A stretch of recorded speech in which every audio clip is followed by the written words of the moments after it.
Dobry wieczór Państwu. Jazz Around 2023, tym razem w Katowicach, druga edycja, a obok mnie Ole Børud, z którym za chwilę spędzimy kilka minut na rozmowie. Good evening, Mr. Ole. Good evening.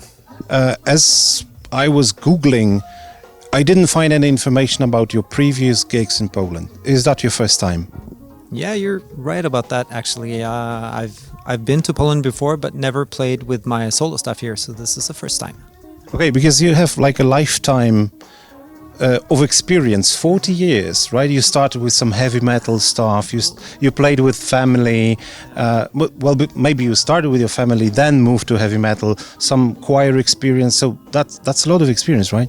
A lot of different stuff. Yes, I started singing when I was 5 years old with my family, and so we did that for quite some times. And then when I, let's say, in my teens, my late teens, I started playing in some different bands because I, in my early teens started listening to extreme music and that developed into a love for especially that metal type of extreme music. And so I actually ventured off into different bands and particularly one band called Extol. We did quite a few albums and traveled and toured the States quite a few times and stuff like that. And then after that period, I started working full-time as a musician and singer, which also developed into the artistry that I've got going right now. So my first solo album with my own music, so to speak, is the album Shaking the Ground from 2008. So, yeah.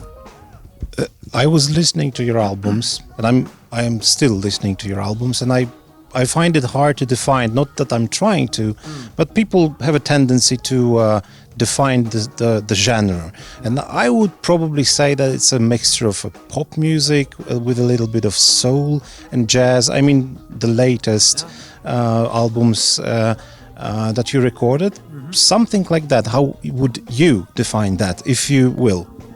I think I would agree with you actually, because I've always been connected to the whole West Coast scene, which is fine by me. I mean, I grew up with a lot of those artists that later on have been the ones who defined the genre. I mean, back then it certainly wasn't any genre called West Coast. However, they thought of themselves playing pop music with elements of jazz, R&B, and so forth. And soul. And so I tend to think that way myself, that what I'm doing is, say for instance, one of my all-time favorite bands is Steely Dan. And when I think of them, I think of sophisticated pop music with just exquisite arrangements and of course a lot of elements of jazz and soul and whatnot.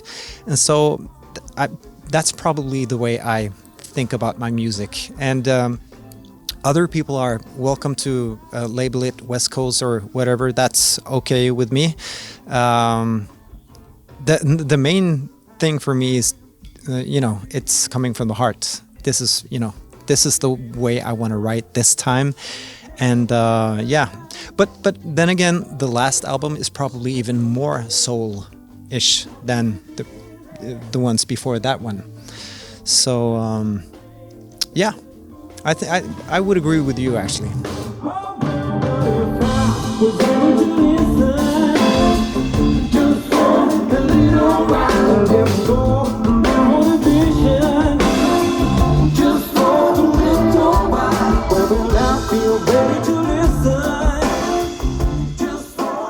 Do you think that exposure to different genres and not only listening but also playing them, as we said, you played some metal stuff, you played some hardcore punk, you sang in a choir, you were exposed like professionally to different genres. Do you find it important when you compose and when you record this experience with different genres? Do you find it does it give any benefit to your current performance? Well, at least I'm very aware of, or should I say, I want to be aware of the possibilities that music has to offer. That doesn't mean to say that I'm all of a sudden I'm going to venture off into some weird Metal solos. Well, I could do that because I'm actually I've tried to work my skills in those directions. So I have like some specific things going on when it comes to the metal stuff, but then also my solo stuff. But say for instance, I couldn't all of a sudden just venture into free jazz because I haven't worked on that or whatever. So, but my point being that I mean, anyone who loves music should be able to be as open as possible and not put like any limitations or anything like that as far as what's okay to listen to and what's not okay, because that whole way of thinking music is just no more for me, please. Because if you like something, and also this reminds me of this one thing that we have, at least back in Norway, that's called guilty pleasure.